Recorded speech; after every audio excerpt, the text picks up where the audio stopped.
Students, आज हम discuss करेंगे role of chlorofluorocarbons in destroying ozone कि क्लोरोफ्लोरोकार्बन किस तरह से ओजोन को डिस्ट्रॉय करते हैं। क्लोरोफ्लोरोकार्बन्स को हम किस तरह से लिखते हैं, शॉर्टली हम इस तरह से भी लिखते हैं CFCs, और इनको हम यूज़ करते हैं रेफ्रिजरेंट्स के तौर पे इन एयर कंडीशनर्स। ठीक है। और इसके अलावा एरोसोल स्प्रेज, एरोसोल कैंस जो हैं हम इनमें भी हम इनको जो है यूज़ करते हैं। तो मैं यहाँ पे लिख लेता हूँ कि हम इनको ये कौन से कंपाउंड हैं कि जिनको हम क्या करते हैं, एरोसोल स्प्रेज, उसके अलावा रेफ्रिजरेंट्स, डिओड्रेंट्स, इनमें हम इनको यूज़ करते हैं। मगर ये जो कंपाउंड हैं ये ट्रोपोस्फेयर पे तो इनर्ट होते हैं, किसी के साथ रिएक्ट नहीं करते, और ये इनसॉल्युबल होते हैं वाटर में। और इसके अलावा हम देखते हैं कि मोस्ट ऑफ द सब्सटेंसेस के साथ ये रिएक्ट नहीं करते, और इन्हीं प्रॉपर्टीज की वजह से हम कहते हैं कि they are the ideal propellants in aerosol cans of deodorants. तो प्रोपेलेंट्स का जो वर्ड हमने यहाँ पे यूज़ किया है, इट मीन कि वो ज़्यादा उनको डिफ्यूज़ करने में हेल्प करते हैं। जो डिओड्रेंट्स हैं या एरोसोल कैन हैं उनमें उनको जो है ये डिओड्रेंट्स के जो कैन होते हैं, बेसिकली एरोसोल कैन, उनको डिफ्यूज़ करने में ये हेल्प करते हैं। उसके अलावा हम देखते हैं कि ये जो है अनफॉर्चुनेटली ये ट्रोपोस्फेयर पे तो इनर्टनेस शो करते हैं, मगर ये स्लोली डिफ्यूज़ हो जाते हैं स्ट्रेटोस्फेयर रीजन में जहाँ पे ओजोन मौजूद है। ठीक है, हम यहाँ पे लिखते हैं ये फिर क्या करते हैं,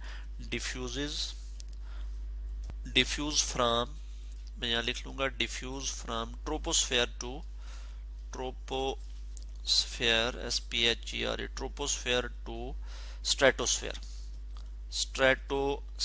SPHER। स्ट्रेटोस्फेयर एटमॉस्फेयर का वो रीजन है जहाँ पे ओजोन मौजूद होती है, O3। और ओजोन का क्या काम है, आपको पता है कि अल्ट्रावायलेट हार्मफुल जो रेडिएशंस होती हैं उनको ये रोकती है, ज़मीन पे नहीं आने देती।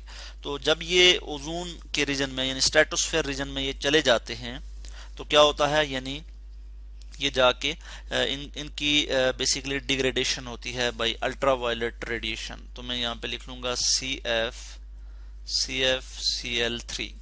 ठीक है जी, इनको हम क्या कहते हैं, chlorofluorocarbon plus UV light, ultraviolet light. और अल्ट्रावायलेट लाइट जब इन पे पड़ती है तो इनकी डिग्रेडेशन होती है, और ये क्या बन जाते हैं, ये इनमें से क्लोरीन फ्री रेडिकल बन जाता है, CFCl, एक रेडिकल ये बन जाता है, और प्लस Cl रेडिकल। तो जो ये हमारे पास फिर फ्री रेडिकल आ जाता है, यानी डाइक्लोरोफ्लोरोमीथेन फ्री रेडिकल, और फिर क्लोरीन फ्री रेडिकल आ जाता है। अब ये क्लोरीन फ्री रेडिकल जो है ये ओजोन के साथ रिएक्ट करता है, ठीक है, प्लस O3।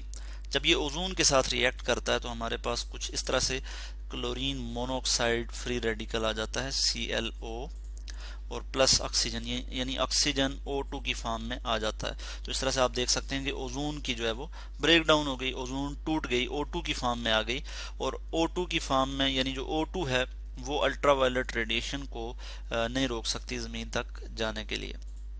ठीक है, तो इसी तरह से जो क्लोरीन मोनोऑक्साइड जो है ये जब एटॉमिक ऑक्सीजन के साथ रिएक्ट करेगा, मैं यहाँ पे लिख लेता हूँ, क्लोरीन मोनोऑक्साइड फ्री रेडिकल जो है ये जब रिएक्ट करेगा एटॉमिक ऑक्सीजन के साथ तो हमारे पास क्या आ जाएगा, प्लस O एटॉमिक ऑक्सीजन, तो ये हमारे पास आ जाएगा। फिर एक और क्लोरीन फ्री रेडिकल आ जाएगा और प्लस O2 की फॉर्मेशन हो जाएगी, यानी ऑक्सीजन का एक मॉलिक्यूल हमारे पास आ जाएगा।